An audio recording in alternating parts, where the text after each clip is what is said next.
Rekod. Bismillah. Assalamualaikum warahmatullahi wabarakatuh. Waalaikumsalam. Waalaikumsalam warahmatullahi wabarakatuh. Alhamdulillah, yang baik. Jadi semoga kita semua sehat ya walafiat ya. Selamat hari ini. Tidak kekurangan apapun. Sehingga kita bisa kuliah, yang bisa melanjutkan aktivitas kuliah kita ini sekarang perdana. Mudah-mudahan sampai akhir nanti 16 pertemuan bisa sehat-sehat dan nanti bisa dapat nilai A.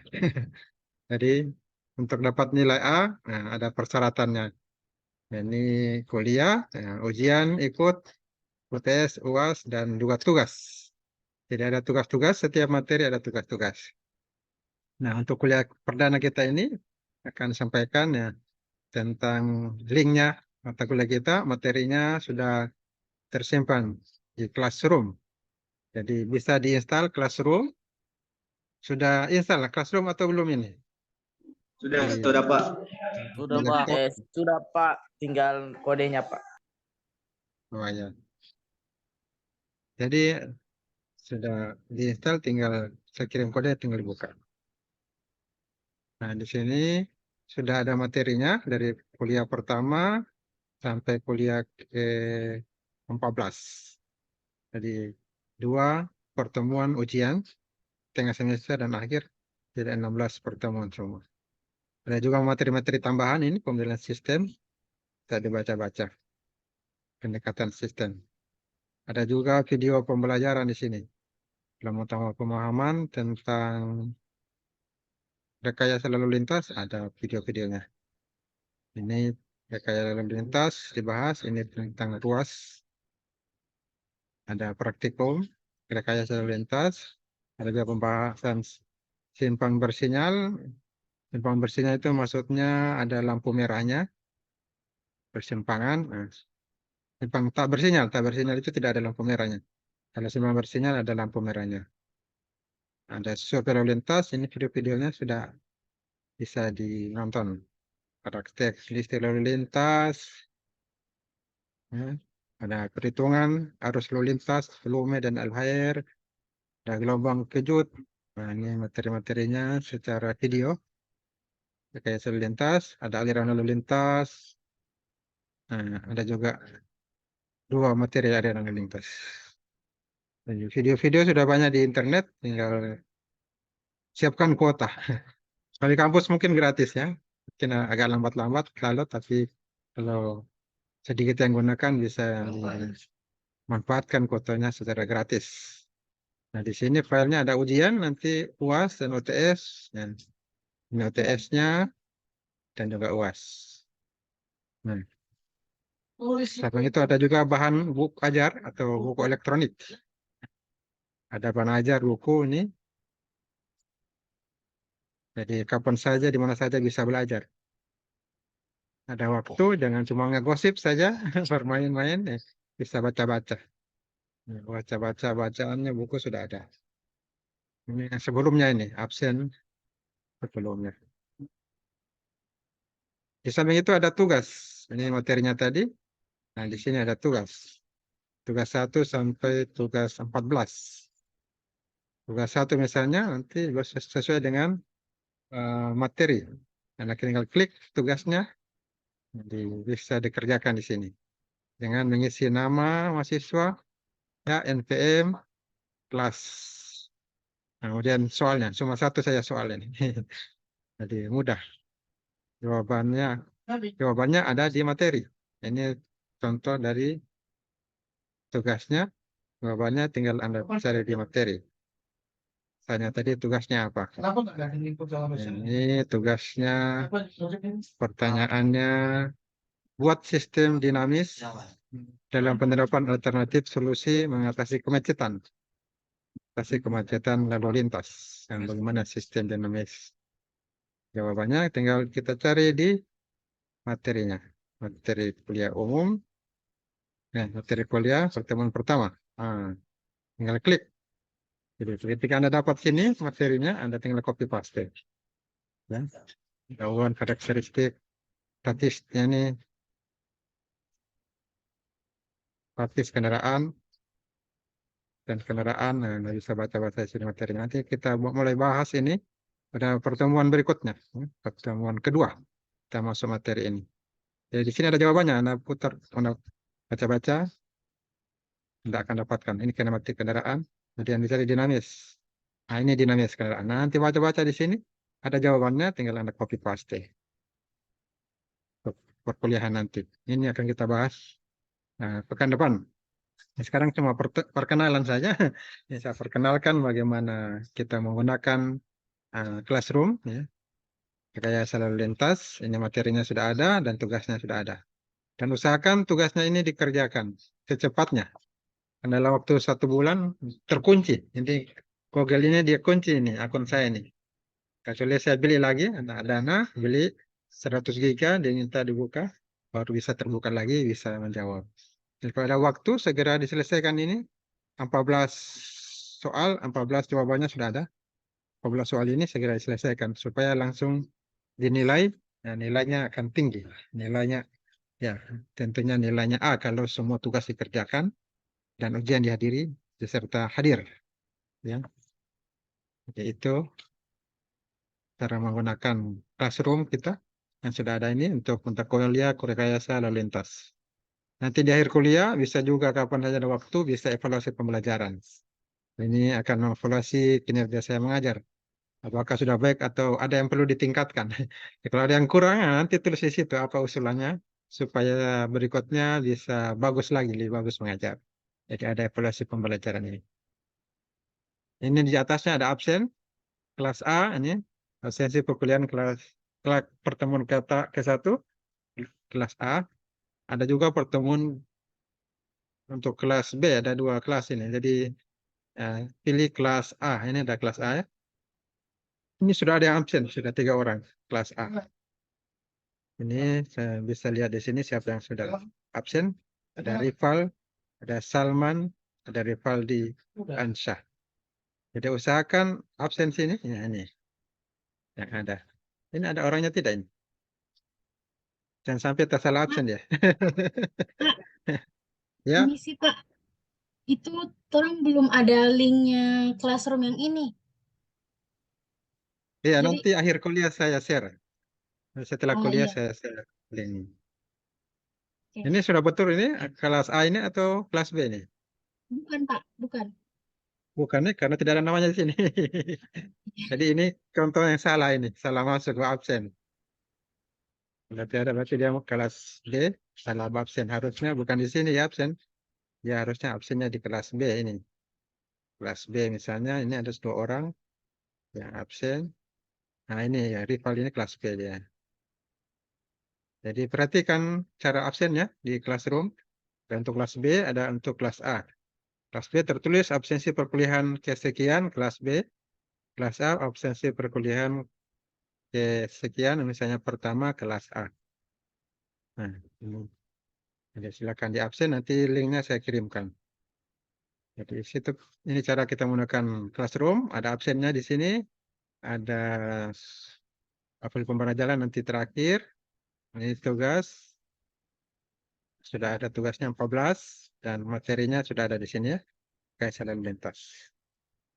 Nah, untuk video ini bisa tambahan, menambah wawasan. Buku juga ada, bisa menambah wawasan. Ada bahan ajar gitu. Jadi ujian juga ini bisa diisi sini. Jadi ini cara menggunakan Classroom rekayasa lalu lintas. Ya. Jadi kuliah kita juga ini tidak sekedar untuk menambah ilmu berkaitan dengan rasa lalu lintas, tapi juga saya harapkan membentuk karakter untuk orang yang beriman bertakwa sebagai tujuan pendidikan nasional.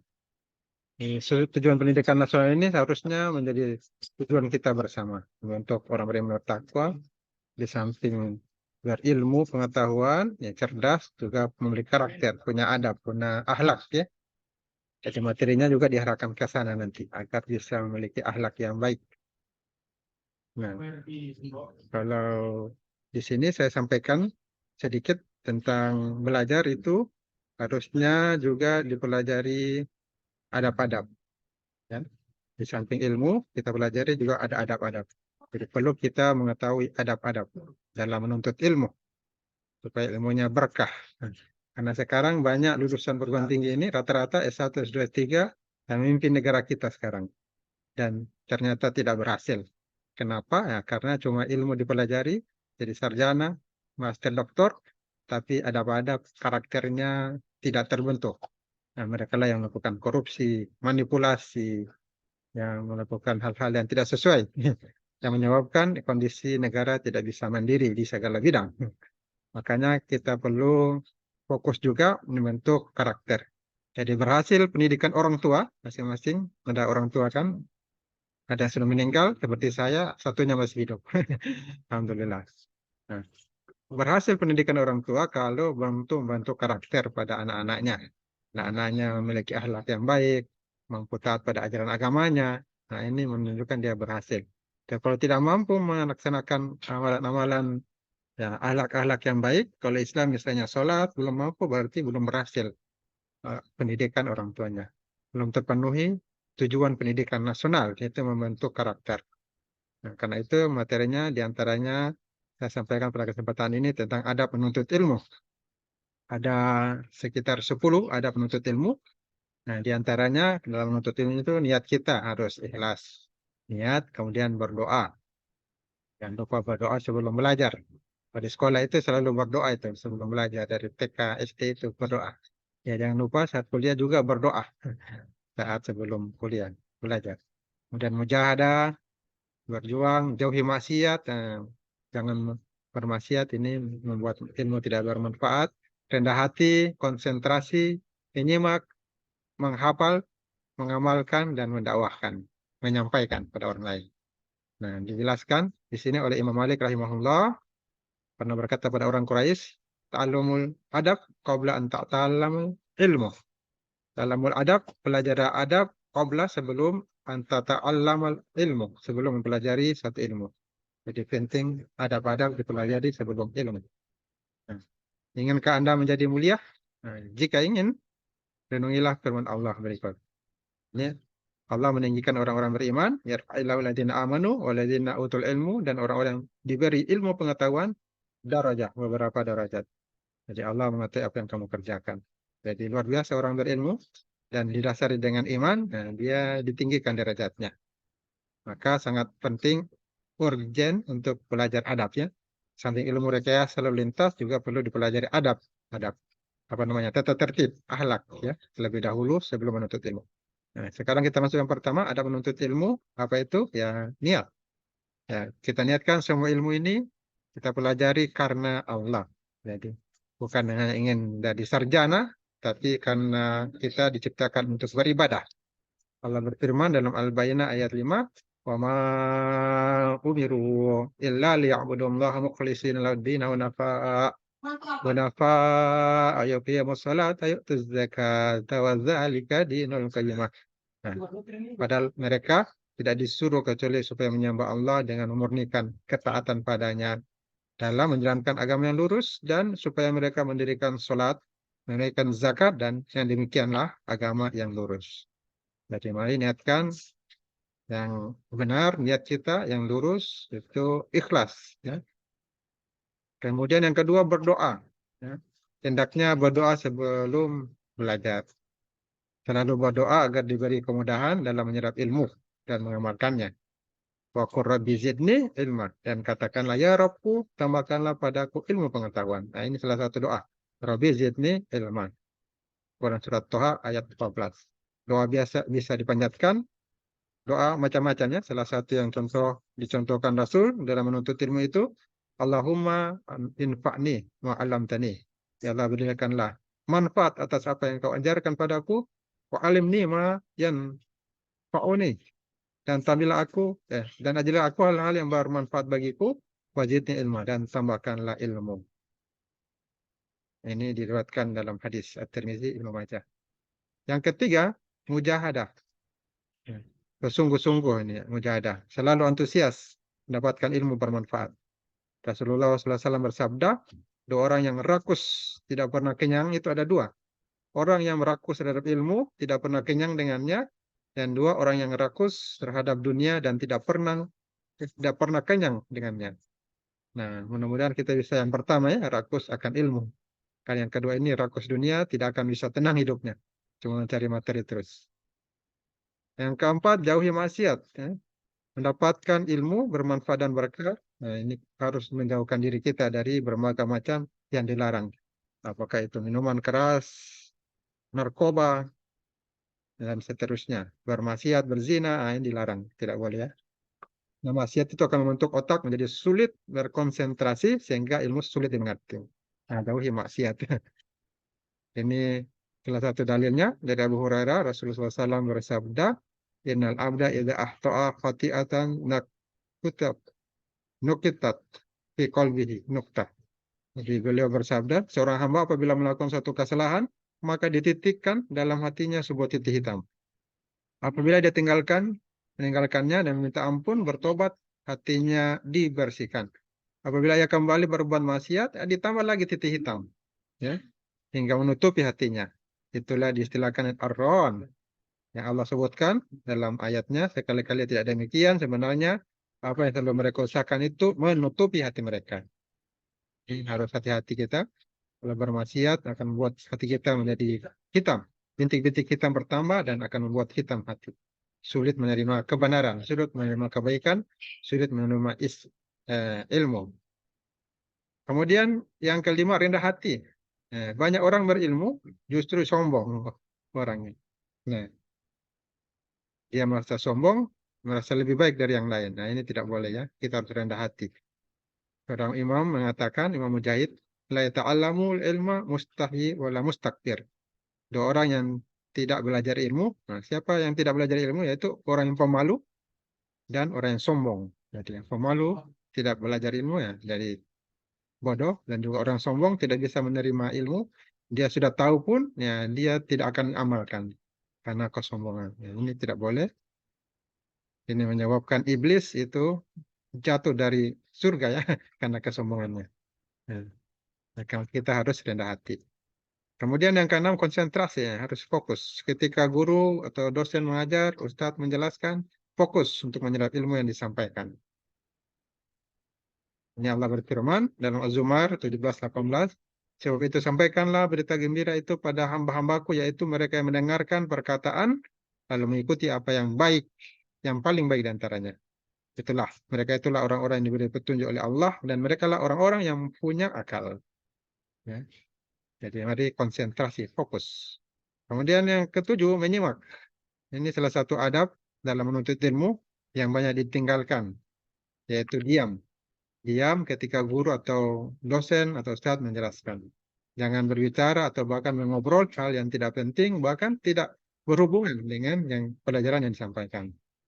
Jadi, menyimak, mendengarkan dengan baik.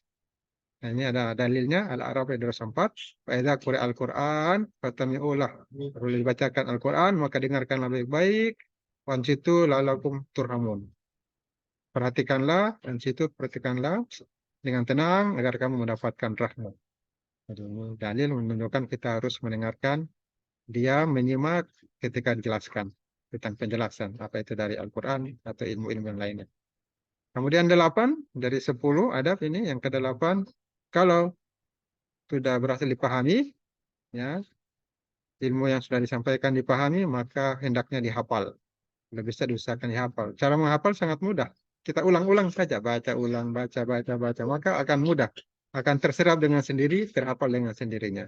Jadi jangan dipikirkan, menghafal itu bukan berpikir, tetapi mengulangi. Membaca, baca, diulangi lagi, baca, maka dengan sendirinya terhafal. Jadi menghafal itu mudah. Rasulullah SAW bersabda, semoga Allah memberikan cahaya pada wajah orang yang mendengarkan perkataanku, kemudian ia memahaminya, ia menghafalkannya, dan menyampaikannya. Banyak orang yang membawa fikih pada orang yang lebih paham daripadanya. Ya, kita perlu paham, menghafalkan, dan menyampaikan pada yang lain ilmu yang sudah kita pelajari. Kemudian yang 9, ini sebelum yang terakhir, yaitu setelah dipahami, dihafalkan, diamalkan, dipraktekkan. Ya, kalau sudah didapatkan, dipraktekkan. Kita bisa mengamalkannya, dan dengan niat yang baik, niat yang benar, insya Allah akan mendapatkan berkah dari Allah. Berkah itu ziyadatul khair, bertambah kebaikan. Nabi SAW bersabda, perumpamaan seorang alim, orang yang berilmu, yang mengajarkan kebaikan pada manusia, kemudian dia melupakan dirinya, tidak mengamalkan ilmunya, seperti lampu yang menerangi manusia, namun membakar dirinya sendiri. Jadi perlu diamalkan, bukan cuma disampaikan, dipahami, diamalkan. Al ilmu bila amalin kasyajari bila tamar. Ilmu yang tidak diamalkan laksana pohon yang tidak berbuah. Karena itu mari kita amalkan dan juga sampaikan pada yang lain. Setelah dipahami, diamalkan, disampaikan juga. Jadi tidak ada ilmu yang bermanfaat jika tidak dibagikan kepada orang lain. Maka sebarkanlah. Sampaikanlah ilmu tersebut kepada yang belum mengetahuinya. Nah, ini dalilnya ada At-Tahrim ayat 6. Allah berfirman, wahai orang-orang beriman, peliharalah dirimu dan keluargamu dari api neraka yang bahan bakarnya adalah manusia dan batu. Penjaganya malaikat-malaikat yang keras, kasar dan keras, yang tidak durhaka pada Allah terhadap apa yang dia perintahkan pada mereka, dan selalu mengerjakan apa yang diperintahkan. Jadi mari kita sampaikan ilmu tersebut, kita amalkan, ya. Maka dengan adab-adab tersebut, kita berdoa, ya Allah, tambahkanlah ilmuku, tapi zidni ilma. Dan amalkan hadis, sampaikanlah dariku walaupun hanya satu ayat. Baliku ini walau ayat. Ini adab-adab yang terakhir dari 10 adab-adab ya menuntut ilmu. Ya, 10 adab menuntut ilmu. Adab menuntut ilmu. Yang pertama niat, berdoa, mujahadah, jauhi maksiat, rendah hati, konsentrasi, menyimak, menghafal, mengamalkan, menyampaikan atau mendahulukan. Dan begitu maka ilmu yang dapatkan jadi berkah insyaallah. Jadi sekian dulu. Ya. Pada kesempatan ini ada masukan, tambahan? Mungkin ada usulan? Nah, kalau tidak nanti pertemuan berikutnya seperti ini juga materinya dan juga ada materi akhlak ya untuk bisa kita amalkan dalam sehari-hari. Sekian. Kalau tidak ada yang bertanya, ada? Tidak ada? Kalau tidak ada, ini tinggal 2 menit. Ini mati sendiri dia Zoom. Zoom free. Jadi waktunya terbatas. Nah, kuliah berikutnya juga terbatas bagian waktunya. Palingan 30 menit. Kalau tidak, mati sendiri dia. Jadi saya akhiri dan mengucapkan alhamdulillah, alhamdulillah. Assalamualaikum warahmatullahi wabarakatuh. Waalaikumsalam warahmatullahi wabarakatuh. Warahmatullahi wabarakatuh. Pak. Terima kasih Pak.